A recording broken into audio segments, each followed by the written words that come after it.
This is a special video outside of my normal bi-weekly uh, videos covering topical events and politics and international affairs and so forth. What's motivated this is something that I mentioned before in one of the videos is a book by Annie Jacobson called Nuclear War: A Scenario.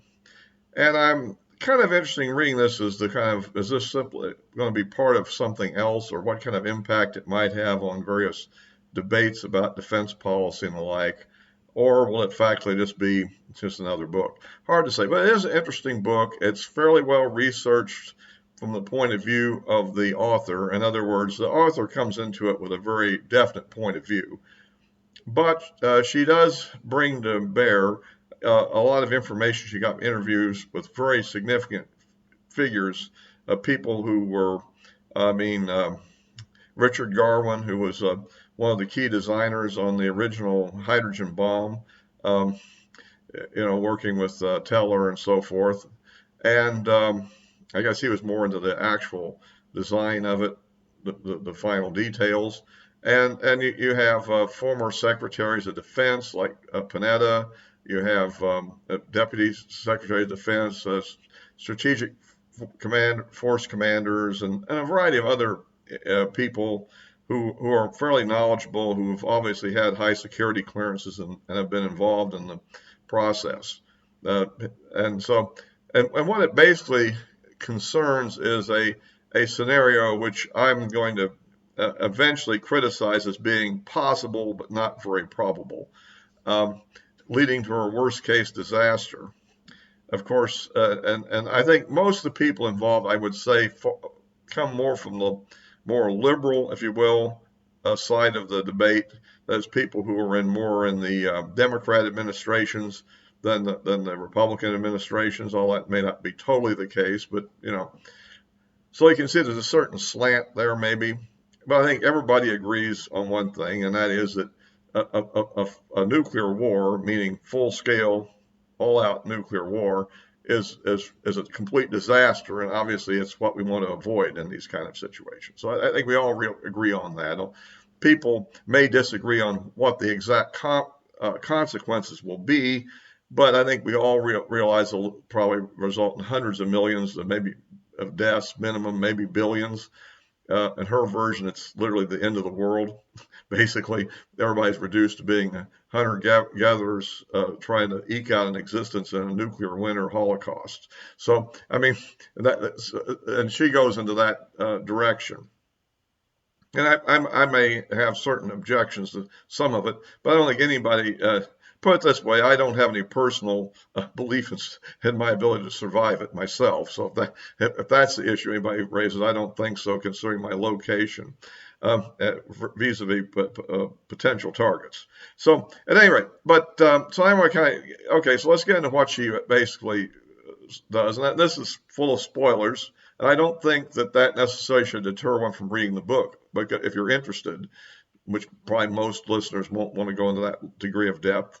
And there's also a lot of interviews with her. A lot of them are at least an hour long or more, in which she talks to interviewers about this too. So, but basically, it starts off with a scenario in which that North Korea, for some inexplicable reason and with no real warning, launches a ICBM to Washington, D.C. with the intended ground zero of the Pentagon with a megaton range bomb. And she tracks essentially minute by minute, even sometimes down to seconds, what actually will transpire, at least according to the official doctrine or dogma of what might occur. Complete with a service satellite, which is in geosynchronous orbit, and immediately detecting the missile launch, and eventually, of course, characterizing it as an ICBM. And then after a few minutes, about 5 minutes, it loses track. Then it continues to fly until the radar systems of detection pick it up. And by that time, we're looking at warheads. Our limited ballistic missile defense capability involving 44 interceptors make 4 attempts allegedly in this thing to intercept it, all of which fail according to her. And then eventually, of course, then in the process, various command centers are alerted to what's happening. Eventually, they get to a president, which I'd say becomes a rather hapless individual in this thing, with all of his advisors, the Secretary of Defense, the Chairman of the Joint Chiefs, the head of Strategic Command, the National Security Advisor, all trying to tell him what to do, and her claim that 6 minutes that he has to make a decision. Meanwhile, the Secret Service wants to rush him to the Situation Room underneath the White House, and then they eventually decide to rush him back up out to a helicopter and try to evacuate him to an alternative site known as Site R, or the Alternate Military Command Center. If anybody knows what all these things are. And she goes through and describes all what they are. And that would be a valuable asset to people that are not familiar with this stuff. And since it's all in one easy to read book designed for the popular audience, it could be helpful for anybody to learn what's going on. And as far as she goes, she's pretty much accurate, I would say, based on everything I know. And maybe she knows more than I do, considering her context. But, well, not too much more. I mean, we all know that. And she has talked to this head of the Secret Service on what they might be doing and so forth. Okay. Then, of course, the president's under pressure from these people to make an immediate decision. Here's where I do have a little bit of a problem and also a little bit of an agreement, and we get into that. But essentially, what I'm suggesting here is that, okay, that she's dealing for the worst case scenario, basically, I would call it. First of all, anybody that actually decides to attack the United States out of the blue, and all they do is launch one missile at D.C. and nothing else. I mean, if you want the thing to lead to let's say a maximal response, potentially, or a not well thought out response, that's probably the one thing that an adversary could do. I mean, why North Korea would want to bring that level of grief on themselves, I don't know. Especially since in her scenario, it's out of the blue. There's not an ongoing war before that,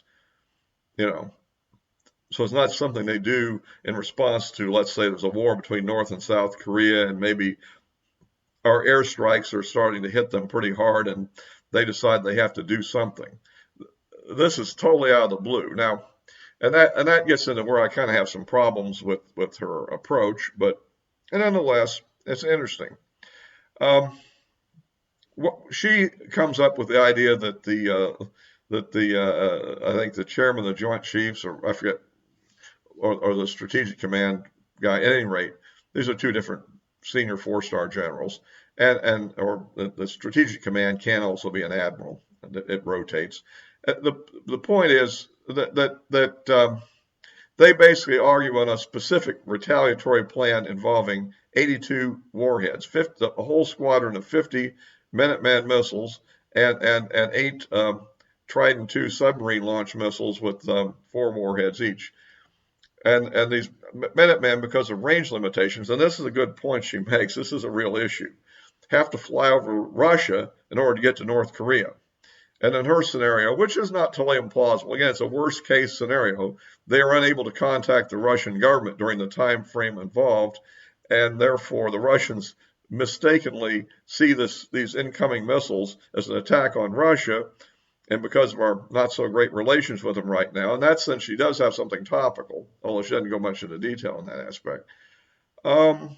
Basically freak out, and they decide to launch a full-scale retaliation against the United States, essentially full-scale nuclear war, which of course then we respond in kind, and both are blown up, and well, you can see how it's a complete disaster, right? And that raises an interesting point. I mean, like, I would raise certain issues with her there. Like, is that the real response we would have to a single missile attack? Well, there's a second missile that hits a nuclear reactor out in California later on in the middle of the scenario, and there's also but the point is, I think that's almost irrelevant to the issue I'm raising. Is that our initial reaction to North Korea is to fire missiles over Russia to hit North Korea? It does illustrate a point that maybe is there, and that is, given the fact that we don't have a simple, us versus them situation. We have multiple players. We have United States, we have Russia, we have China, we have North Korea. and the latter three are kind of on the adversary side. I think that France and Britain aren't going to be, they're essentially allied and aren't going to do anything that's going to cause us too much trouble, at least under most scenarios. And then, of course, you have Israel, Pakistan, and India, who kind of have their own regional issues primarily. So, anyway, but I think that's where I'm beginning to have. I think that first off, in any other scenario in which DC itself wasn't immediately struck in the out in the initial event, I'm questioning whether that would be our response to respond that way. For instance, one could take some time.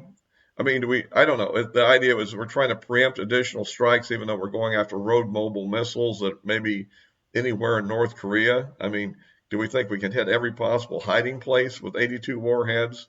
Do we know? I mean, I don't know. I mean, apparently another uh, commentator whose books I've read on the subject apparently gave her this idea as what one of the scenarios might be. Um, but oh well. I'm not saying it isn't. I don't know. I mean, obviously, no, the people that know don't say, and those that say don't know, right? But it is an interesting. I think it's, to me, it was a bit of an overreaction in a way, except of course the target they hit.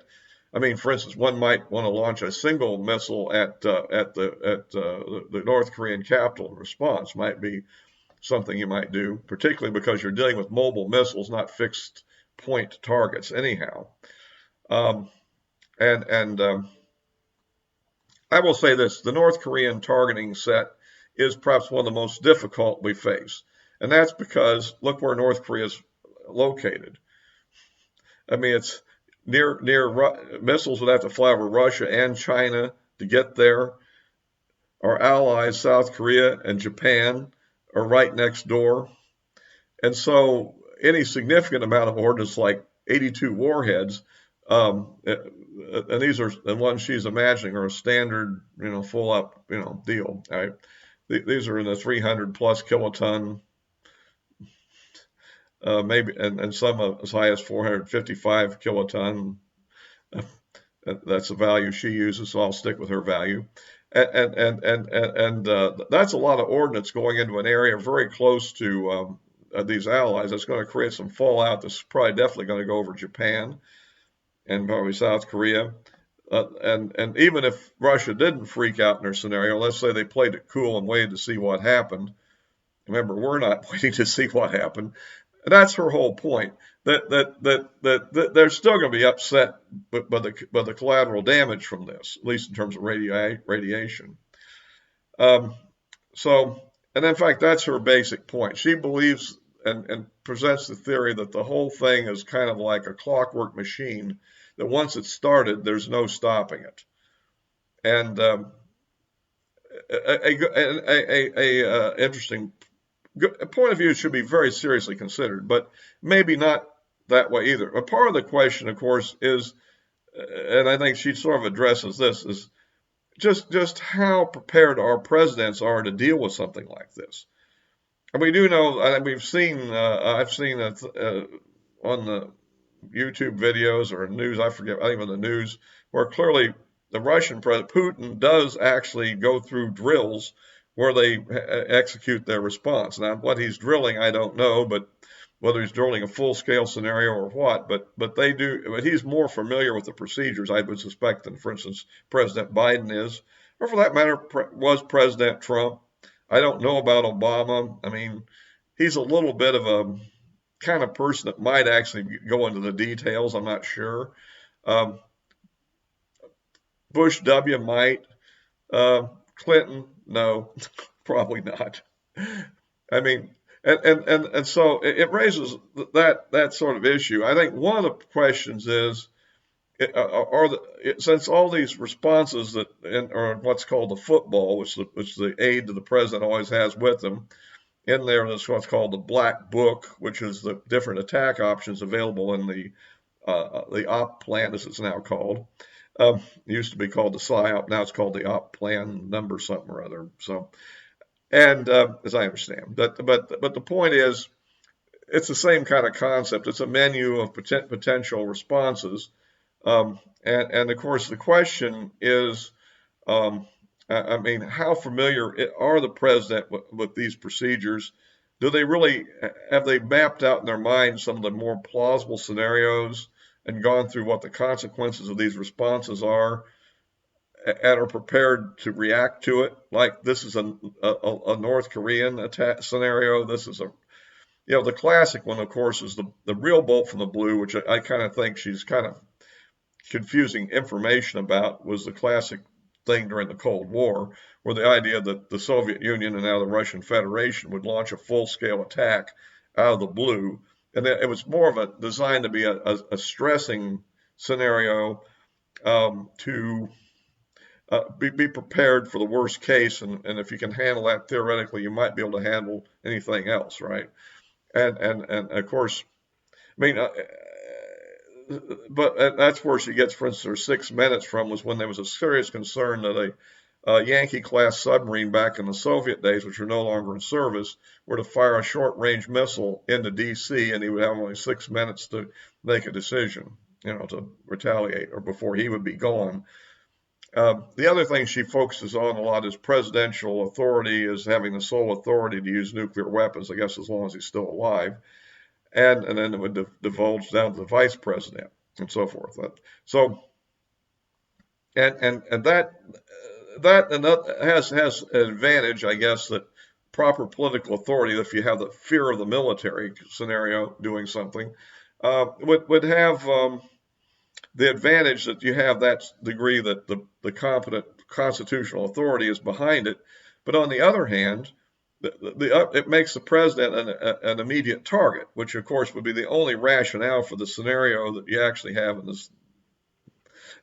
this in her book, right? I mean, if they were to launch a missile at some military base, wherever, somewhere in the continental United States, one would not necessarily, but if remember if the attack is not characterized as heading toward where the president is, but is something that's maybe 1,000 miles away, there's no real immediate pressure necessarily for him to make an immediate decision. He might want to evacuate to this other site, which in a real attack with a first class adversary like Russia would probably be targeted anyhow. But it's doubtful that North Korea has a degree of precision at this point that they could really, take out a really hardened command center, perhaps, because their missiles might not be accurate enough to do that.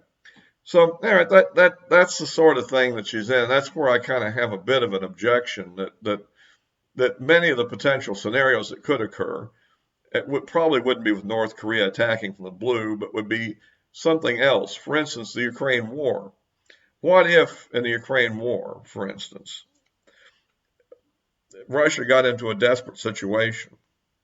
Right now, they seem to be winning at the moment, but who knows what could happen next? And at any rate, what if Russia were to decide to use tactical nuclear weapons against some targets in Ukraine, for instance? How would we respond to that? Okay.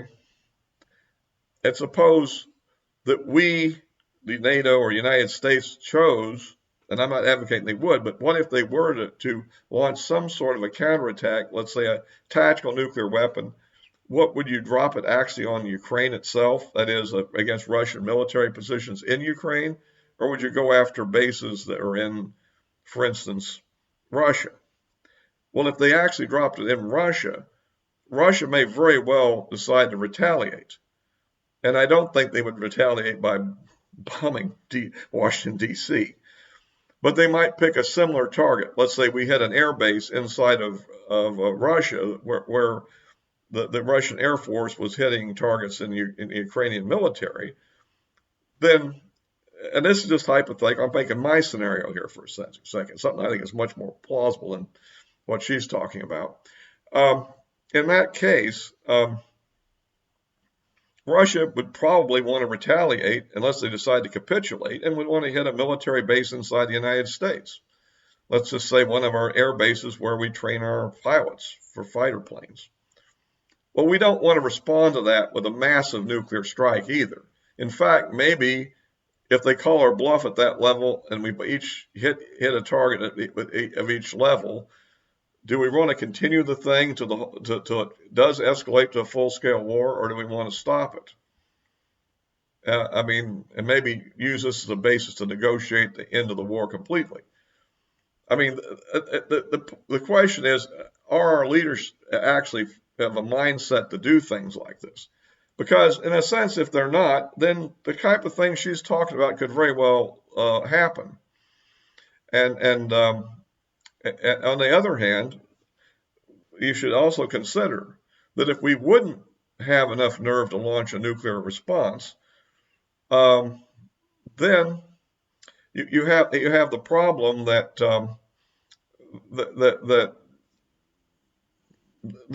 what would be left with conventional. So we launch a large-scale conventional set of attacks, and maybe Russia now starts to launch tactical nuclear strikes against air bases inside of NATO. That's one of the things I've discussed in previous videos when I've got into this subject. We have to look at the fact that Russia actually could probably attack Ukraine with tactical nuclear weapons and leave us with no sane option left. Attacking Russia only invites attack on our home country. Dropping bombs in Ukraine itself, I mean, we're trying to save Ukraine by nuking it. You can see how that could become a bit of a problem, because if Russia only responds to a nuclear strike against their forces that are actually inside of Ukraine but not inside the Russian territory, then Russia might not attack a NATO country or the United States, but might just continue to level key targets inside of Ukraine, leaving us in a situation where we're basically just destroying Ukraine, but we're not really stopping the Russians from winning, if you will, or at least getting a tie. So these are the kind of issues that she doesn't get into. She just blows off the whole issue of tactical weapons. But those are the most likely to actually ever be used, if they are. And I would agree totally that crossing the nuclear threshold at all is a big no-no, or a big red line. It's very dangerous, and it could lead to a full-scale disaster. You know, the thing with hundreds of millions dead, that thing. That could happen easily. But at the same time, you know, it's also a question of nerve on both sides, I think, because, you know, whose interest is it to push it to that level? For instance, is it worth 500,000 American civilians dead to make sure Russia doesn't manage to occupy a portion of Ukraine? That sounds to me like a heavy price to pay. And if 500,000 Russian civilians die in response as well, and the war ends at that point, to me, this is just too big of a price to pay. But I'm just trying to address the kind of thing that she's dealing with. That I think, on the one hand, I agree she raises some real issues about how automatic things could be, how vulnerable the president actually potentially is. I mean, the way the president ends up in her scenario is really kind of sad. I won't give that away, but it's not very good. And you end up with, you know, that these things ought to be very well thought out. And she even presents the possibility, which is maybe real, that different parts of the operation are working at counter purposes to each other. That the Secret Service trying to save the president prevents him from engaging in any kind of negotiation to call the whole thing off. Meanwhile, pressure from the military and the Defense Department might confuse him. He himself is going to be shocked if it was particularly as a bolt from a blue, whereas it might be quite a bit different if it was an escalating conventional situation that gets to that level, where the possibility of this is being anticipated ahead of time, and people have had time to maybe, you know, look over their options ahead of time and kind of think this through. But anyway, I just kind of wanted to kind of give some of my responses to this whole thing. I think that everybody has a right to be incredibly fearful of the thing. I think everybody has, that's prudent and very true. But at the same time, you know, panic itself doesn't help any, and irrational reactions to these things only would have make the situation be more likely to escalate to a complete war anyhow.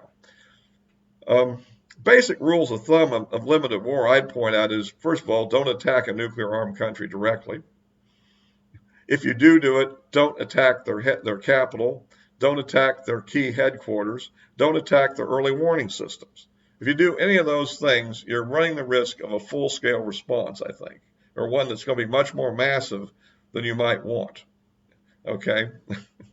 Unless you really want to go full scale. But if you do that, you're already admitting you're going to die anyhow, right? I mean, a full-scale war is effectively unwinnable.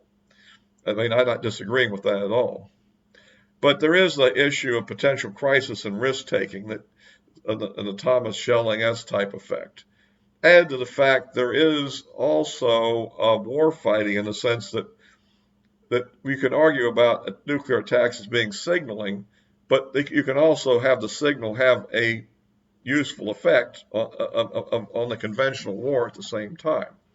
If a major base is your signal and that's destroyed, that would have both a practical military effect as well as being a signal, if you will, that you're getting to the point of where we're all going to die if you don't quit. And I think I think particularly in case of the Ukraine war, I think that Russia's incentives are much higher than our own. We are pursuing an optional strategy because, well, certain people think it's a prudent thing to do. Certain people have a fondness for Ukraine, I guess. Other people simply want to use Ukraine for certain political purposes.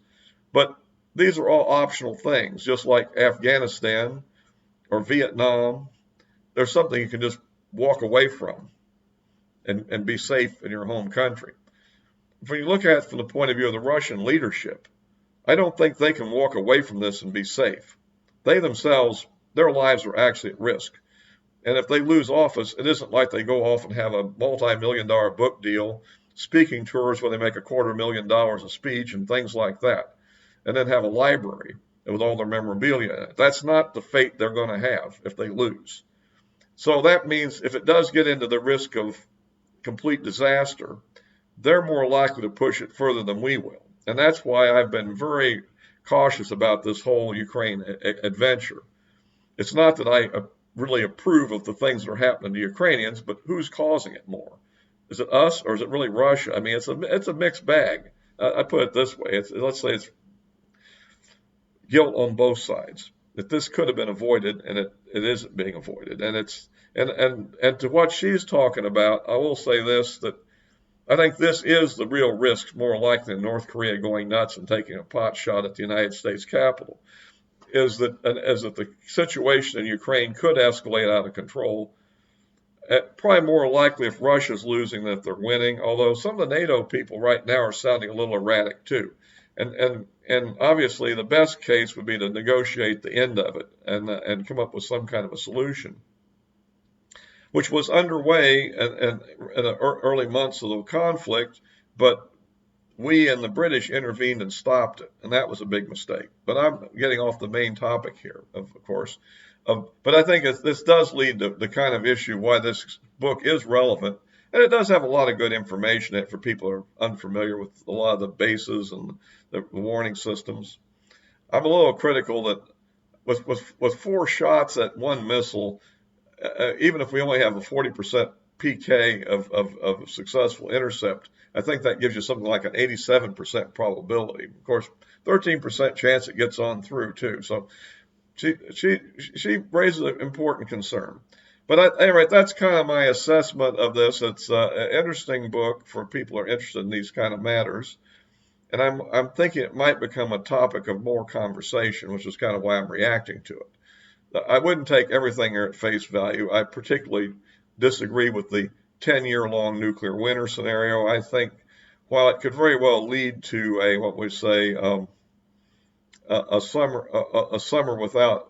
year without summer, I guess the term, like the event in 1815 or something like that with the big Krakatoa volcano eruption.